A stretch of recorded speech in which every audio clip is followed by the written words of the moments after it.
ঘরে মশার প্রকোপ কমানোর জন্য বারান্দায় কিছু প্রাকৃতিক গাছ রাখা দারুণ কার্যকরী। এই গাছগুলো শুধু মশা তাড়ায় না, ঘরকেও সুন্দর করে তোলে।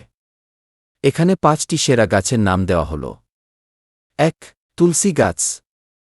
তুলসী গাছের গন্ধ মশা সহ্য করতে পারে না। বারান্দায় একটি বা একাধিক টবেই যথেষ্ট। ২. লেমনগ্রাস। লেমনগ্রাসে সাইট্রোনেলা তেল থাকে, যা মশার জন্য বিরক্তিকর গন্ধ। রোদ পছন্দ করে, তাই বারান্দার জন্য আদর্শ। ৩. পুদিনা। পুদিনার ঘ্রাণ মশার জন্য বিষের মতো। সহজেই টবে লাগানো যায় এবং রান্নার জন্যও কাজে লাগে। ৪. গাঁদাফুল। গাঁদাফুলের গন্ধ মশা দূরে রাখে, একই সাথে বাড়ির সৌন্দর্য বাড়ায়। ৫. ল্যাভেন্ডার।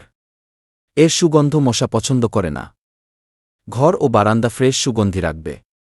গাছগুলোকে নিয়মিত পানি দিন এবং টবের চারপাশে পানি জমে থাকতে দেবেন না, কারণ সেখানে মশা ডিম পাড়তে পারে। গাছের পাতা ও মাটি পরিষ্কার রাখুন।